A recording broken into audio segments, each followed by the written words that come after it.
네, 안녕하십니까. 한국재무관리센터의 쇼미더머니, 언제부턴가 제가 사회를 보고 있네요. 그러게요. 원래는 저 패널인데.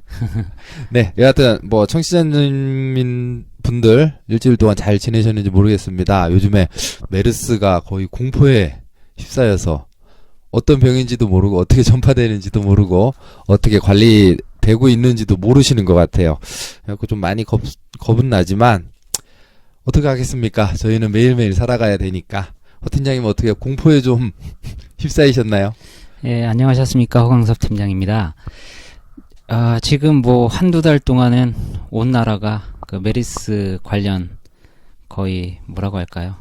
이게 재앙에 가까울 정도로 공포감에 지금 시달리고 있습니다.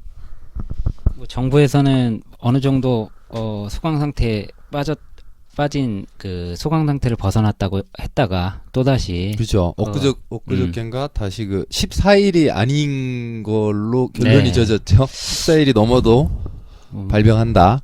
어쨌든 이제는 다 오픈해 놓고 적극적으로 대응을 하니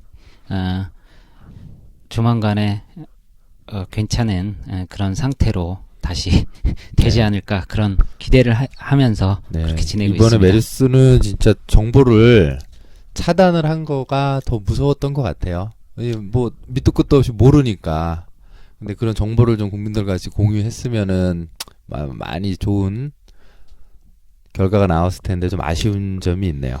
자, 메르스 얘기 나와서 한번 이제 메르스 관련된 걸 이제 주식 쪽으로 얘기를 해보죠. 예전에 그런 거 있었잖아요. 연말 되면 주식이 좀 오르고 배당 주식 판매 많이 되고 여름 되면 맥주나 아이스크림 관련주가 오른다. 그런 것처럼 요번에 메르스 사태가 있으면서도 여러 가지 좀 변화가 있었죠. 마스크 관련 그리고 손 세정제 네. 만드는 회사 그리고 저희들도 요즘 찾고 있는 진단 키트 개발하는 거 이런 관련주들이 이제 어제 오늘은 좀 많이 빠졌죠. 근데 지난주에는 좀 상당한 상승폭이 있었는데 한번 요런 메르스 관련주도 그렇고 이런 테마가 있을 때 이런 주식에 대해서 한번 오늘은 이야기를 해보죠. 우선 메르스가 우리나라에 지금 엄청난 경제 파장을 지금 일으키고 있고 지금 말씀하신 것처럼 속담이라든가 예전에 우화처럼 비 올 때 수혜를 받는 사람이 있고 또 비 오는 것 때문에 또 이제 피해를 보는 그러한 경제 부분들이 있죠. 네. 마찬가지로 요번에 메르스가 우리나라에 미친 가장 큰 영향은 작년의 세월호 사태보다도 훨씬 더 커다란 경제적 위축이라고 할까요? 경제 활동이 세월호 때보다도 훨씬 더 큰 그러한 위축을 가져와서 모든 지금 산업 부분에 안 좋은 영향을 계속 미치고 있습니다. 이게 지금이 6월 말인데 7월, 8월까지는 영향을 미치지 않을까 이런 게 전문가들의 지금 판단이고. 저 경기 문제도 이번 달 6월 달에 신용카드 사용액이 15%인가? 네. 뉴스를 저 정확히 기억 안 나는데 그 정도 감소했다고 그러네요. 그렇죠. 그만큼 이제 예. 자금 회전 안 하는 거죠, 또. 네. 여하튼 메르스 관련돼 가지고 아까 말씀드렸다시피 모든 특히 영화 예전에 세월호랑 마찬가지로 사람 모이는 관련된 부분들 그다음에 여행 특히 우리나라의 뭐라고 할까요? 중국의 요커들이 우리나라에서 소비를 많이 해줬는데 그 부분도 큰 타격을 받았고. 네, 맞아요. 지난주 일요일날 제가 동대문 종합시장에 좀 일이 있어서 갔는데 DMC 센터인가요? 동대문 역사 구경 디올 전시회인가 그거 보러 갔었는데 그 전에는 거기 중국 분들이 전세버스 두 타 앞에 쫙 세워놓고 계셨는데 아무도 없어요. 네. 썰렁하더라고요. 우선 작년서부터 이제 미래산업이라고 해서 헬스케어 그다음에 이제 제약 부분 요쪽 부분들이 굉장히 활성화돼가지고 시장 자체를 이끌 정도의 그런 성과들이 있었습니다. 그러니까 맞아요. 주가적인 부분에. 상반기 중에 바이오 주식 관련해서도 굉장히 많이 올랐잖아요. 미국에서 바이오주가 이제 나스닥 쪽뿐만 아니라 이제 폭등한다고 해서 다시 조정이 들어올 거라고 예상을 했으나 다시 그 작은 조정폭 이후에 계속 랠리를 이어가고 있고, 그와 또 이제 연관을 해서 이제 메르스 관련된 네네. 진단 키트라든가 뭐 아까 말씀드렸던 이제 마스크 이런 거는 그냥 표면적으로 보이는 거고, 네네. 이제 앞으로 이런 부분이 더 부각이 돼서 지금 현재 뭐 코스닥뿐만 아니라 코넥스라든가 죄송합니다. 메르스 메르스 아닙니다. 아니에요, 메르스? 메르스 아닙니다. 네, 이런 부분들이 요번 한 달 동안에는 큰 폭의 주가 상승을 좀 보여왔다. 그리고 특히 6월 15일에는 전에 말씀드린 것처럼 우리나라의 주식 시장의 가격 제한폭이 15%에서 30%로 확대가 됐고, 네. 뭐 그거에 대한 영향이 어느 정도 미칠까 우려는 했으나 실제적으로 6월 15일 가격 제한폭 시행 이후에 커다랗게 시장에 어떤 큰 영향을 미치진 않았다. 이런 그런 판단들을 하고 있습니다. 네, 메르스 관련주에서 요즘에 뭐 대표적으로 좀 오르내리는 주식이 좀 있나요? 뭐 지금 이게 시점이 좀 적어서 만약에 메르스 저번 달 그러니까 6월 초 같은 경우는 몇 개를 좀 말씀드릴 수가 있었는데 또 그게 또 이제 장기화 되다 보니까 조정이 들어오고 그래서 뭐 크게 뭐 수혜를 봤다 이렇게 어떤 종목들을 좀 제시하기보다는 아까 말씀드린 것처럼 진단 시트 관련한 부분하고 뭐 이제 마스크 부분은 마스크랑 뭐 손 세정대 이런 거는 어쨌든 갑자기 수요가 늘었기 때문에 일시적으로 그런 영향을 미친 주가까지도 영향을 미친 뭐 여러 가지 그냥 업체들이 있다 이렇게까지 말씀드릴게요. 네네. 네, 참 이제 주식시장 가격 제한폭 방금 말씀드린 30% 위로 30% 아래도 30%니까 60%죠. 네. 하루에 그냥 반토막이 왔다 갔다도 할 수 있는 네. 그래서 거래의 폭인데 일반 투자자분들께서는 특히나 어떤 테마 사실 지금 메르스 관련된 부분도 그렇게 말씀을 드렸는데 네. 이런 테마에 관련된 부분에 정보의 반대 그러니까 역정보에 잘못당해서 이 가격 제한폭도 2배 정도 늘었는데 네. 뭐 2, 3일 만에 뭐 반토막 나고 충격을 받을 수 있으니까 더더욱 테마주 관련된 종목 투자를 할 때는 특히나 주의를 요망한다. 그렇게 좀 말씀드리고 그런 것 싶습니다. 같아요. 이제 예전에 이제 개미 투자자라고 그러죠. 저희 일반 투자자들 소액으로 하시는 분들, 저희를 포함해서 이 가격 제한폭도 이 정도 큰다 그러면 기관이라든가 이제 좀 큰 손 되시는 분들이 뭐 웬만한 회사를 좌지우지 할 수 있잖아요. 예, 근데 개미 투자자들이 이제 같이 어차피 주식시장은 제로섬 게임이잖아요. 뭐 실제적으로 최근 일을 말씀을 드리자면 뭐 SK 합병 같은 부분에도 지금 국민연금이 이제 대주주로서의 제동을 걸었고 요번에 이슈가 되고 있는 뭐 삼성물산 이쪽 합병 부분에도 아마 국민연금이 어떤 캐스트 보팅 역할 정도 네. 영향력을 발휘할 거로 지금 보이고 있고, 이렇듯 가장 큰 우리나라의 주식시장이 이제 가장 큰 손이 된 국민연금 부분, 그 다음에 또 이제 뭐 투자증권, 투자운용사 뭐 이런 기관들에 대한 부분은 좀 면밀히 체크를 하셔야 좀 전에 말씀드렸던 테마에 의해 가지고 뭐라고 할까, 가격 제한폭이 큰 상태에서 큰 손해를 보지 않는 하나의 팁이 될 수 있다. 그래서 이제 기관 투자자들이 어떠한 스탠스를 가지고 종목을 투자하느냐도 면밀히 살피신다면 뭐 폭락을 한다든가 이런 부분에 조금 리스크를 좀 줄일 수 있는 방법이다. 이렇게 말씀을 드리고 싶습니다. 예전에 이제 개별 주식 이제 조사하게 되면 처음에 대주주 지분이 어떻게 되냐. 근데 언제부턴가 이제 최근 됐을 때는 국민연금이 들어왔나?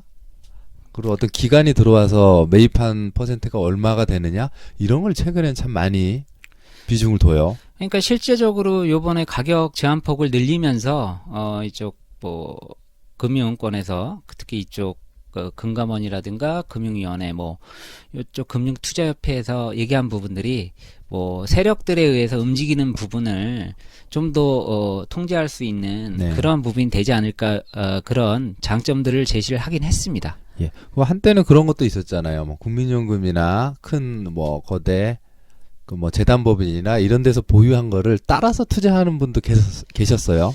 예전에. 그러니까 뭐 종목장이라는 부분들은 뭐 등락이라든가 이런 어떤 리스크 부분이 크기 때문에 큰 손들이 하는 부분들을 따라한다는 거는 하나의 그 팁이라고 할까? 어떤 방법으로서는 상당히 괜찮은 방법이라고 저는 지금도 생각하고 있습니다. 그렇죠. 아무래도 기관에서 하면은 리서치나 기업 분석 자체를 뭐 그냥 투매를 하지는 않을 거 아니에요. 우선 기본적으로 뭐 이제 개인 투자자보다는 자금력이 크기 때문에 네. 동일한 그 퍼센트의 상승 하락이라고 해도 네. 절대적인 그 금액 부분은 훨씬 더 크지 않겠습니까? 그러니 좀 더 면밀하고 또 좀 더 그 분석에 있어서 개인보다는 훨씬 그 정밀하지 않을까. 그래서 리스크 부분도 훨씬 더 체크를 많이 하지 않을까. 그런 생각이 듭니다. 그래서 요번 그 시장 자체가 2배로 확대되는 상황에서 가장 주의할 그 테마 관련된 어떤 기업에 대한 가치라든가 아니면 기업 실적이라든가 쉽게 얘기해서 펀더멘탈이 안 돼 있는 기업들에 투자를 할 때는 그런 걸 또 개인이 다 일일이 또 한다는 게 또 한계가 있고 하니 네. 그런 큰 자금들의 흐름이 어느 선에서 움직이는지를 체크를 하는 거는 효율적이다. 이렇게 네, 말씀을 맞는 드리겠습니다. 것 같아요. 어느 특정한 회사에 이제 기관들이 들어왔다 그러면 특히 국민연금 같은 경우에는 웬만하면 사면은 보유하는 기간이 상당 기간이 있으니까 그 주가 좀 안정적으로 움직인다. 그런 면도 좀 살펴볼 만한 것 같아요.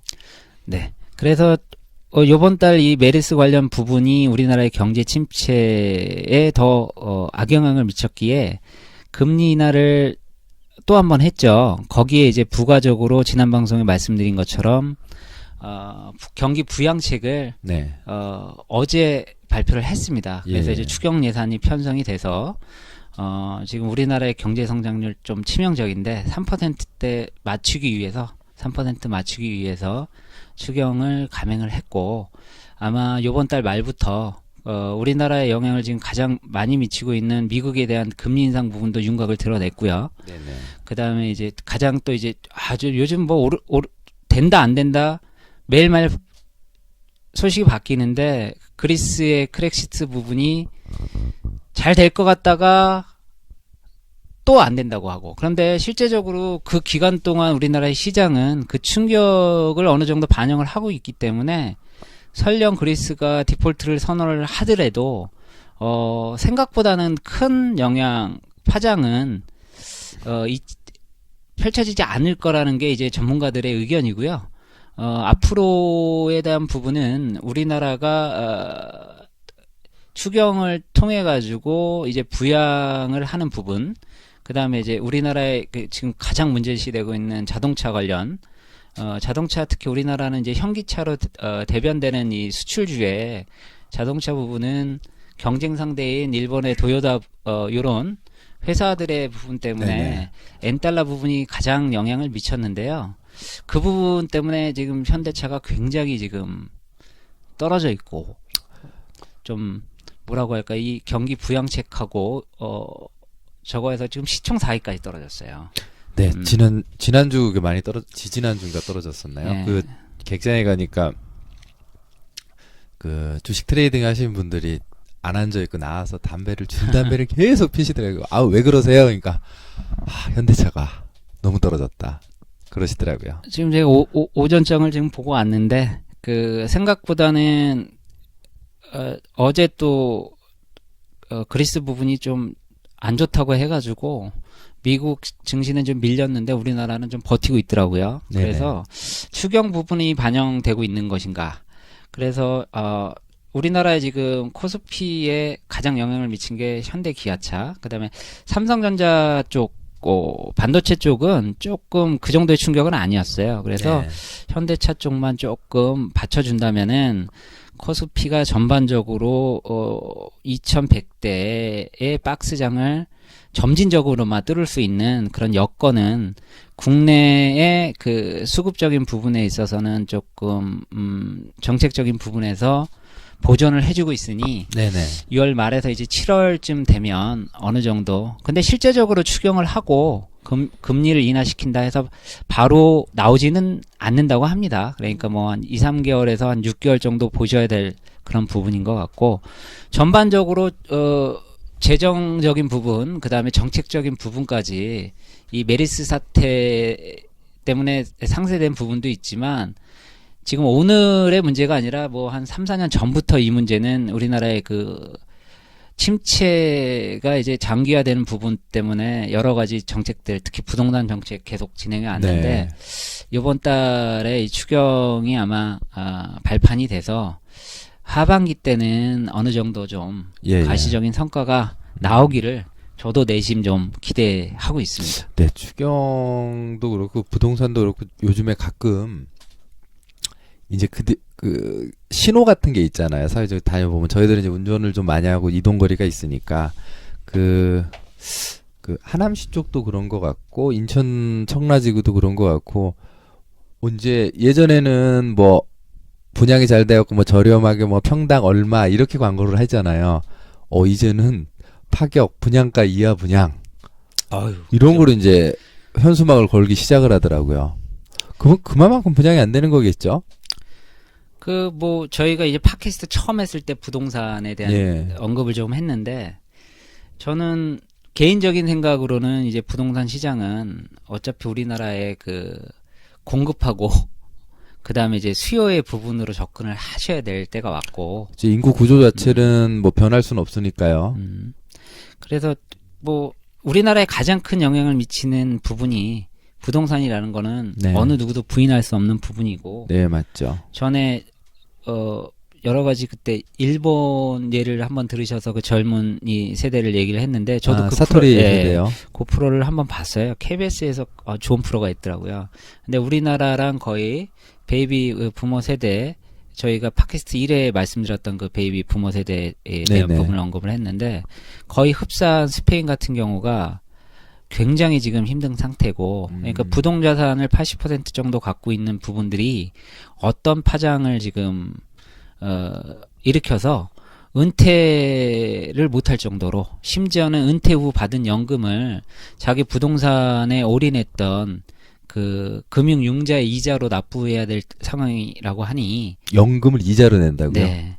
그러니까 그쪽도 비슷했어요. 보니까 4분의 1 토막 정도 난 데들도 굉장히 많고, 스페인이 이상하게 우리나라의 그 예, 베이비 예. 부모 세대랑 같은 시기에 자본 형성을 했더라고요. 네네. 그래서 부동산에 투자를 해서 결국 은퇴를 해서 예. 쉽게 얘기해서 월세를 받는 그런 구조를 3, 40년 전부터 진행을 해왔다고 하네요. 근데 네네. 그거에 대한 결과가 굉장히 충격적으로 지금 나오고 있어서, 뭐 관심이 있으신 분들은 한번 그 KBS 그 프로를 한번 찾아보셔도 되고, 우리나라도 일본은 실제적으로 2000년 초반에 그 뭐 잃어버린 15년이라고 하는데, 거의 부동산 버블이 꺼지면서 주가는 3분의 1 토막이 나고, 그래서 지금 아베노믹스가 엄청난 지금 시도를 하고 있고, 그래서 지금 엔화 약세의 부분을 계속 자금을 양적 완화를 시키면서 했던 부분이고, 근데 일본은 2000년대에 부동산 비율을 현저하게 줄였더라고요. 근데 네네. 스페인 같은 경우는 거의 우리나라의 지금 대다수의 그 가정의 형태의 그 자산 포지션, 그러니까 부동산으로 모든 거를 거의 올인하는, 은퇴 때 딱 나왔을 때 내가 갖고 있는 자산이라고 하면 거의 부동산밖에 없는. 우리나라도 그렇게 될 수가 있겠네요. 그런 분들도 있더라고요. 가끔 재무 상담 해드리면 지상 최대의 목표는 서울의 아파트 장만이다. 그래서 뭐 방금 말씀한 스페인하고 비슷한 경우가 될 수도 있겠네요. 딱 은퇴 때 다니는데 집 하나 있는데 집값은 떨어져 있고 은퇴 자금은 안 만들어놨고, 그렇죠. 그런데 집은 대출이 껴 있는 상태고. 그래서 실제적으로 그 집을 내놓을 수도 없고, 그 프로에서 한 분만 예를 들자면, 제가 베이비 부모 세대입니다. 53세인가 55세였어요. 네. 아파트 3억 5천인가 4억짜리 하나 갖고 있대요. 아무것도 예. 없대요. 그게 끝이에요. 참. 그래서 현저하게 미국 같은 경우는 20에서 한 40% 사이예요. 대다수의 국민들이. 네네. 그러니까 우리나라는 거의 80% 이상이라고 지금 보고 있고, 아까 말씀드린 경우는 100%죠. 거의 부채까지 치면은 실제적인 금융자산에 대한 부분은 쉽게 얘기해서 자본을 따져보면 부동산으로 그냥 갖고 있는 게 전 재산이라고 볼 수도 있는 거죠. 아마 이런 부분들은 아마 이제 경제가 지금 뭐 메르스도 그렇지만은 우리나라가 지금 뭐 장기화될까봐 우려해서 이제 많은 부양책도 하지만 3, 4년 전서부터 우리나라의 경제는 3% 이상의 성장을 못하고 있지 않습니까? 그러니까 지금 큰 문제긴 하죠. 네. 그래서 이제 부동산을 결국 이제 연금화시키는 방법을 주택연금이라는 제도도 점점 완화시켜가지고 그쪽으로 지금 정책적인 부분은 돌아가고 있는데 실제적으로 그게 참 안타까운 부분이라고 생각을 합니다. 경제가 살아야 되는데요. 예, 안 되니까 네. 있는 집 갖고 돌리고 대출 받아서 돌리고 참 그런 시대가 되는 것 같아요. 그래서 좀 이제는 예전 같은 똑같은 재테크 관점이 아닌 진짜 금리가 이렇게 떨어지고 그 환경은 진짜 많이 변했잖아요. 좀 그 전 방송에도 말씀드린 것처럼 패러다임 시프트라고 하잖아요. 좀 보는 관점을 모든 시각을 바꿔서 보셔야 될 것 같아요. 전에 제가 한 2주 전에 젊은 사회 초년생을 만나서 상담한 얘기를 한마디 해드릴게요. 그러니까 지금 취업한 지 한 5개월 돼서 이제 경제적 독립을 해서 자기가 이제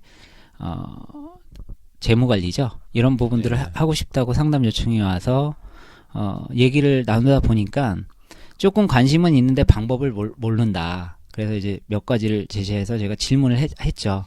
한 27세 여성분이었는데 중고등학교 때 교육이 우리나라의 지금 경제 부분을 저는 반영한다고 봅니다. 중고등학교 때 우리나라의 경제에 대한 부분이 정확하게 인식이 되지 않고 경제 관념 자체가 지금 말씀드렸던 어떤 개인이 40대, 50대 은퇴할 때까지 네. 어떤 부분들을 생각할 수 없는 교육이 이루어졌다. 그러니까 예전처럼 열심히 일해서 돈을 모으면 뭐 집도 사고 자기가 원하는 일도 할 수 있고 이런 식의 패턴을 못 벗어난 것 같고 아직도 그런 분들 많으신 것 같아요. 대표적으로 이제 그 예적금으로 대변되는 저축이 아직까지 젊은 세대들한테도 그런 식으로 지금 밖에 교육이 안 돼 있다. 결론적으로 말씀을 드리자면 제가 그래서 질문을 하나 했어요.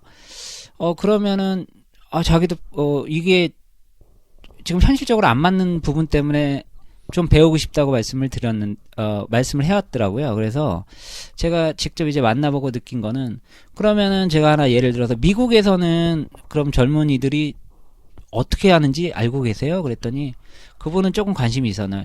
그러면 주식하지 않아요? 이렇게 묻더라고요. 네. 지금 상담 내용 중에 이제 뭐 펀드도 문의하시고 채권도 문의하시는데 결론적으로 모든 거에 대한 그 금융자산의 투자와 수익 배분은 사실은 개별 기업에 대한 채권과 주식이거든요.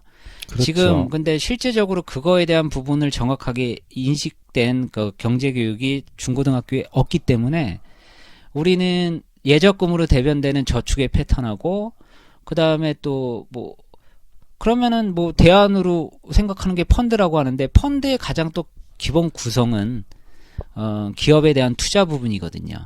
그런데 대체로 지금 활용됐던 것들이 그 직접 투자, 간접 투자를 다 넘어서서 네. 무슨 ELS, DLS 같은 파생 상품 네. 그거 정말 진화되는 거거든요. 뭐 지수 그 다음에 거기에 선물 옵션까지 포함된 건데 몇 단계를 뛰어넘어 그런 상품들을 대안이라고 지금 하면서 거기에 대한 내용을 모르고 있는 현실이라서 뭐 제가 좀 말씀드리고 싶은 거는 이런 경제 상황이 이렇게 좀 힘들어진 상황에선 우리나라에서 한 5년 동안 시장에 대한 그 인덱스 쉽게 얘기해서 우리나라의 코스피로 대변되는 지수 추정형 펀드라든가 이 부분이 아니라 그럼 미국처럼 한 5년 동안 성장해 온 곳 그다음에 이제 앞으로 성장한 뭐 인도라든가 이런 해외 시장에 눈을 돌려서 예전에 우리나라에서 예적금의 이율 정도는 네네. 해외 시장으로 눈을 돌려서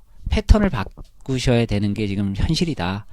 그러기 위해서는 저희가 이제 방송을 통해서 조금 더 거기에 좋은 정보라든가 어떤 말씀하신 것처럼 패러다임 시프트에 대한 네. 거창하지는 않지만은 조금씩 생각을 바꾸셔서 우리가 그냥 위험하다고만 생각했던 부분에서 어떻게 리스크를 줄이면서 예전에 예적금 이율이라고 하는 5에서 7% 전에만 그렇죠. 말씀드렸다시피 상대적으로 뭐 4에서 5%가 중위험군으로 분류가 됐는데 이런 부분으로 수익을 추구를 하셔야 예전처럼 이제 열심히 일하신 저축한 금액을 가지고 오를 대로 오른 뭐 집도 장만도 하시고 네. 그리고 원하시는 일도 할 수 있지 않을까.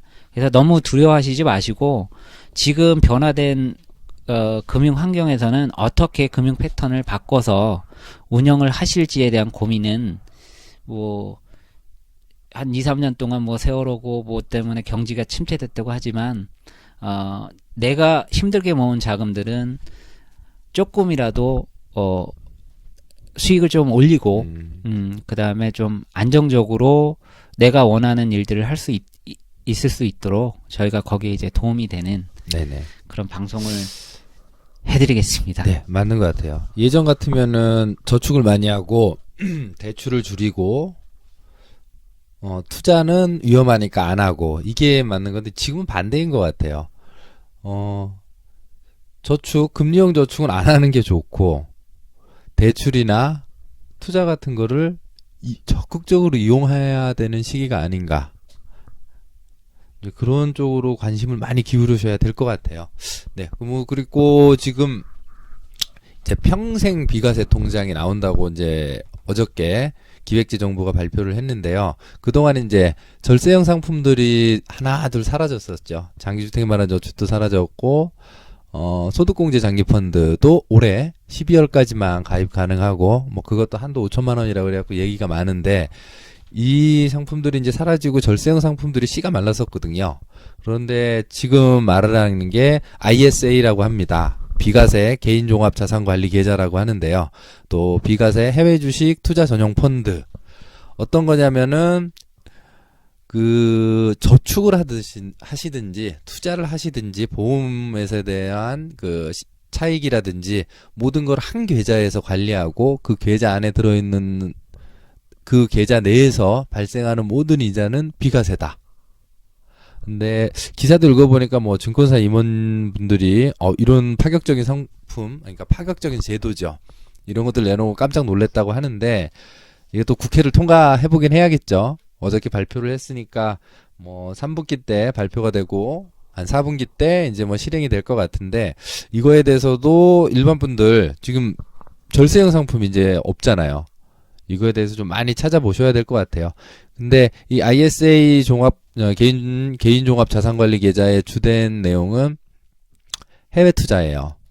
해외 펀드 투자하는 데 대해서 전액 비과세로 이 계좌 내에서 투자를 하시게 되면은 비과세를 해주겠다는 거죠. 근데 우리나라에서도 이제 더 이상 국내 뭐 예적금이라든가 국내 채권, 국내 주식 갖고는 힘들다고 이제 보는 것 같아요. 정부 이런 제도 자체도 해외 펀드를 많이 투자해서 해외에서 수익을 내라. 거기에 대해서는 비과세를 해주겠다. 이런 내용이겠죠.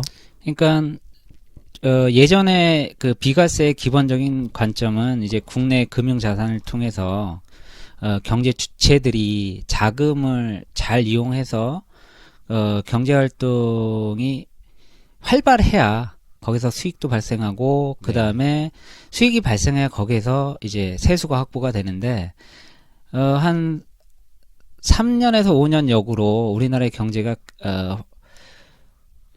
계속 침체가 되니 이런 부분들에 대해서 그러면 이제 그 경제 주체인 국내 기업들의 우리나라의 증시 부분이 박스장이라고 하는 부분, 심지어 작년에는 이제 뭐 마이너스, 그러니까 전에 말씀드렸다시피 2011년 8월에 그 주가 상당 부분을 아직도 못 깨고 있잖아요. 네네. 그러니 그게 벌써 이제 4년, 이제 5년째인데 결론적으로 해외 시장에 대한 눈을 돌려라. 이런 부분들에 정책적인 세금 부분의 혜택까지도 지금 부과하면서 관심을 가지라는 어떤 취지가 아닌가 이렇게 네. 보여지고 되게 괜찮은 것 같아요. 제가 봤을 때는 통상 이제 국내 주식형 펀드들은 이제 매매 차익에 대해서는 이제 비과세가 되긴 하는데 해외 주식형 펀드는 15.4% 세율을 떼잖아요. 네. 100만 원 네. 수익 나면은 100만 원을 이제 수익이 난다 그러면은 15만 4천 원 떼고 나머지 이제 투자금을 돌려받는 건데 뭐 이게 금액이 작으면 괜찮지만 금융소득 종합과세가 2천만 원이잖아요. 2천만 원이 큰 금액이 아닌데 해외 펀드에서 2천만 원이 넘어게 되면은 좀 소득 높으신 분은 41.8%까지 세금을 내가 1천만 원 벌었는데 418만 원을 세금으로 내는 경우가 있는데 이런 IS 계좌에서 하면은 그거에 대해서는 비과세를 해주겠다. 좀 파격적인 거 아닌가요? 그리고 또 예전에 좀 문제시 됐던 여러 가지 부분들이 반영이 됐다고 보이는데요. 어쨌든 국내 주식, 그러니까 국내 기업에 투자하는 부분들은 매매 차익에 대한 부분이 세금이 그러니까 비과세였어요. 네네. 그런데 해외 펀드, 역외 펀드 같은 경우는 금융세를 부과를 했는데 어떤 문제점들이 발생을 했냐면 우리나라의 지금 세법상으로 금융소득세 부분은 1년 단위로 세금이 계산이 됐는데 실제적으로 해외의 펀드, 그러니까 해외 주식 관련된 펀드에 투자를 해서 투자라는 부분들은 어떤 시점에 따라 수익이 날 수도 있고 안 날 수도 있는 부분들이 그렇죠.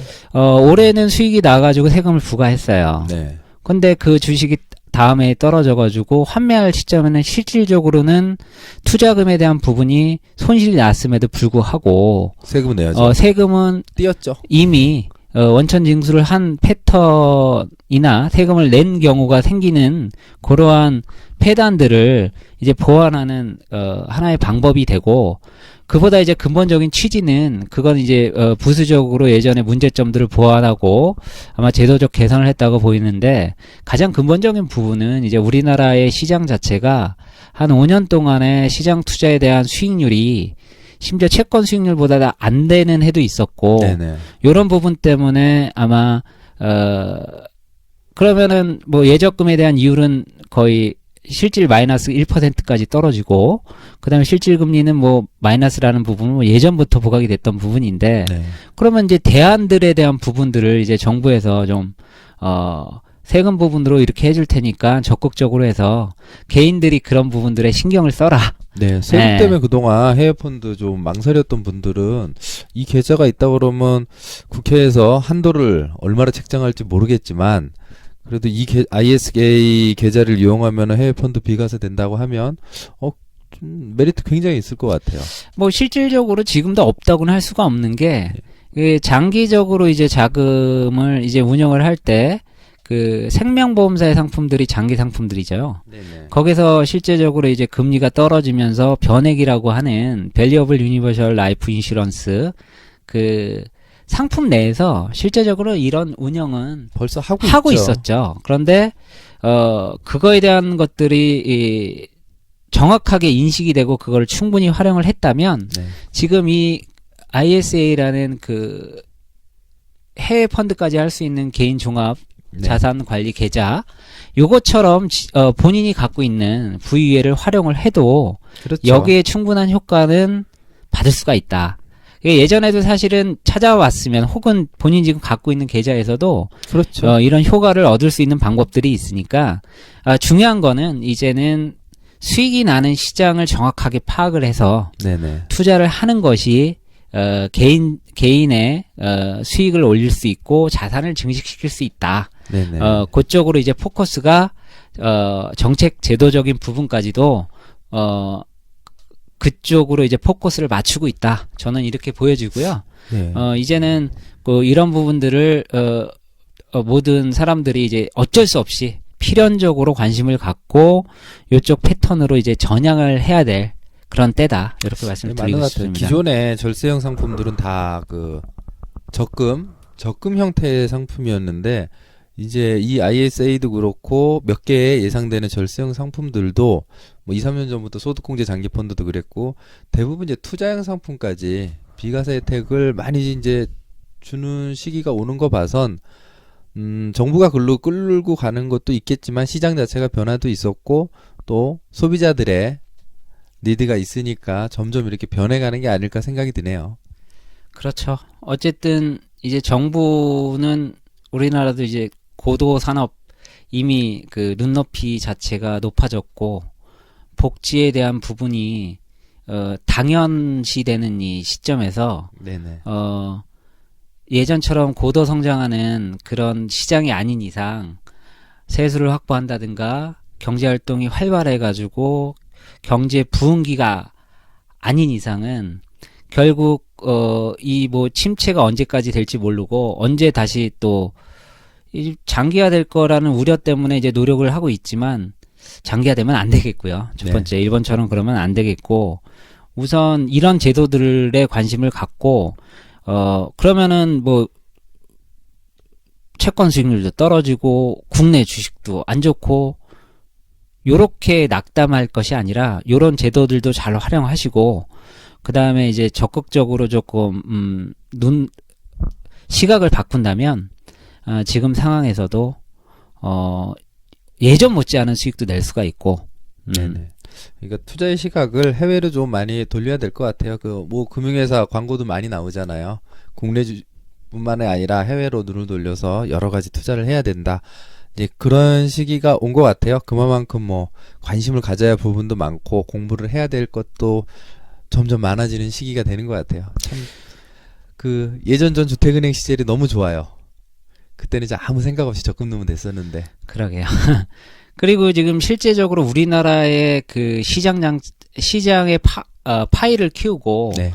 글로벌 그다음에 국내 기업들이 이제 글로벌 기업화되면서 국내에 그 대표적으로 이제 삼성전자라든가 현대자동차가 이제 글로벌 기업화되면서 국내 시장을 이끌었는데 실제적으로 이제 작년 올해의 그 우리나라의 시장은 종목장으로 갑니다. 쉽게 얘기해서 좀 전에 모두에 말씀드렸던 바이오 헬스라든가 성장 가능성이 있는 그 다음에 성장 실적을 드러내고 있는 우리나라가 이제 이 경쟁력 있는 모바일 게임이라든가 실제로 이제 수익을 낸 부분들 그 또 해외로 진출하고 있죠. 그 다음에 뭐 저는 개인적으로 이제 여담이라고 하지만 저희 어렸을 때 엔터주라고 하는 기업들이 이렇게 커질 거라고 상상을 못했어요.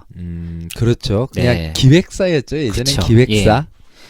그런 기업들도 지금 거의 뭐 대기업 수준의 영향력을 미칠 정도로 이때 대기업이라고 하면 그 규모라든가 이거보단 앞으로의 그 시장에 대한 성장성 이런 부분이 뭐 중국 진출하고 뭐 저희 한류 뭐 음악이 뭐 유럽 뭐 그렇죠. 남미 이렇게 갈 줄 네네. 몰랐잖아요. 예, 그런 엔터 진짜 그 합정동인가요? 상수동 옆에 합정동 어저께 한번 다녀왔는데 거기는 YG 랜드가 됐던데요, 완전히. 예, 그래서 지금 종목장으로 특히 중소형 주가 우리나라의 시장을 작년 올해 주도하고 있고요. 그렇죠. 그 다음에 이 안 좋은 상황에서도 우리 코스닥은 지금 오늘 제가 체크를 해봤다 한 725, 730을 뚫고 200조를 넘어섰습니다. 시총이. 그 정도로 성장을 하고 있고요. 점점 좀 탄탄해지는 것 같아요. 예전에는 삼성전자나 현대차가 장을 그냥 다 끌고 가버렸는데 이제는 뭐 방금 말씀드린 엔터주도 있고 바이오주도 있고 그 중간에 이제 중견 기업이라고 하죠. 그 기업 사이즈도 커지고 세계적으로 경쟁력도 굉장히 강해지고 점점 위쪽이 아니라 이제 아래쪽이 탄탄해지는 것 같아서. 그러니까 예전은 코스닥 아마 지금도 인식을 그렇게 갖고 계신 분들이 많은데 이제 코스닥 기업들이 투기가 아니라 정말 투자로서의 가치가 가치적 기업들이 많이 성장을 하면서 지금 우리나라의 코스피 시장 유가증권 시장이 이런 침체기에도 불구하고 코스닥 시장은 버블이 아닌 그 내적인 그 뭐라고 할까요? 그 펀더멘탈을 탄탄히 다지면서 기업 자체들의 역량이 굉장히 높아졌어요. 그렇죠. 예전에 그 벤처 붐이 있어갖고 그때 아, 그래요? IT주 그게 그 안 좋은 시각이 있긴 한데 이제는 그때하고는 틀린 것 같아요. 기업 분석을 하다 보면 웬만한 대기업보다 좋은 데도 많더라고요. 그래서 예전에 그 2000년 초반에 벤처 그 버블 때문에 코스닥 요런 부분들이 그냥 무슨 투기에 가까운 인식으로 갖고 계신 분들이 아직도 많이 있는데 네, 절대 그쪽에 아. 투자하지 마라 이렇게 했는데 그래서 그건 아닌 것 같아요. 이제는. 작년에 이제 대표적으로 이제 컴투스 같은 데가 한 네. 3, 4, 5년 동안은 인정을 못 받았어요. 오랜 기업이었고 연구 실적도 있는데 근데 그 컴투스로 대변되는 이제 실적으로 뒷받침을 그렇죠. 한다는 것을 보여줬고 난 다음에 그리고 이 코스닥 시장이 이제 대다수가 어떤 기술 지박적인 부분들이 세계적인 기술력을 가진 기업들로 인정된 순간 세계 그러니까 중국 기업이라든가 뭐 미국이라든가 또 유럽의 기업들이 우리나라의 그 탄탄한 기술력을 가진 기업들을 합병을 한다든가 네네. 이런 식으로 이제 글로벌화 되면서 코스닥에 지금 굉장한 우량 기업들이라고 해야죠. 이런 기업들이 이제 버블이 아니라 그 내실을 탄탄히 갖춘 그런 기업들로 성장을 해와서 아마 이제 뭐 잘 아시겠지만은 올해도 코스피가 그렇게 힘을 못 바르는 상태에서도 코스닥은 꿋꿋이 네. 자기 자리를 찾아서 제2의 지금 랠리를 이어가고 있습니다. 네, 저희들이 지금 개별 종목들을 많이 선정해서 지금 포트폴리오 짜고 있는데 이제 방송에서 말씀드리기가 개별주를 조금 뭐랄까 말해드리기가 조금 멋있게 한다 그래야 되나? 뭐 저희가 이제 경제 전반적인 내용을 다루다 보니까 예. 이게 뭐 저희가 증권 방송이 아니기 때문에 네. 우선은 이제 그 좀 반영을 좀 하려고 노력을 하고 있고 제가 실제적으로 작년서부터 1년간 지금 말씀드린 부분들을 실제적으로 이제 포트를 구성해서 실제적으로 운영을 해본 결과 리스크를 줄이면서 네. 수익을 실현을 했습니다. 네. 그 뭐 충분히 가능한 얘기고 그래서 이런 개별 종목 같은 것들을 저희가 한 달에 한 번씩 지금 세미나를 개최하고 있어요. 거기에 대해서 저희 고객들이 와가지고 개별 주식에 대해서도 많이 보시고 관심을 가지시고 아까 말씀드린 그 코스닥의 우량한 업체들을 찾아내서 잘 투자하고 계시니까 그 저희 세미나에 한번 오시고 싶으면 신청하셔서 오셔도 되고 뭐 저희 한국재무관리센터를 통해서 상담을 신청하셔도 되니까 그것들은 좀 오프라인에서 세미나에서 좀 말씀 많이 드리는 걸로 하고 자 오늘도 좀 한 세 가지를 말씀드린 것 같아요. 메르스 관련 테마 주식 접근하는 것도 말씀드렸고 그에 따른 이제 가격 제한 펀드 그리고 지금 ISA 비과세 개인 이름이 너무 길어요. 비과세 개인 종합 자산 관리 계좌 올 하반기에 이제 시작될 것 같으니까 이거에 대해서도 좀 정보 찾아보시고 해외 펀드 투자하시는 분들은 요 상품 요 계좌하고 잘 이용하시면은 좀 기대 이상의 많은 수익률을 내실 수 있을 것 같습니다. 네, 그러면 요번 방송은 여기까지 마치시고요. 오늘 메르스를 뚫고 우리 허팀장이 오셔갖고 참 고생 많으셨습니다. 예, 지금 뭐 경제 상황이 안 좋다 말들 많으시고 그다음에 이제 뭐 여러 가지 부분에 있어서 부정적인 생각들 많으실 텐데요. 이런 상황 속에서도 뭐 저희 경제 채널에서 얻을 수 있는 부분들이라고 하면 이런 상황 속에서도 수익을 내는 부분들은 분명히 있고 그거를 내가 어떻게 활용을 해가지고 하느냐에 따라서 부정적인 이 경제 상황 속에서도 현실을 포기하지 않고 새로운 방법을 모색할 수 있다. 그렇게 말씀을 좀 드리고 싶습니다. 네, 맞습니다. 놓쳐버린 기회는 고만고민하시고요. 투자의 기회는 언제나 다시 돌아옵니다. 또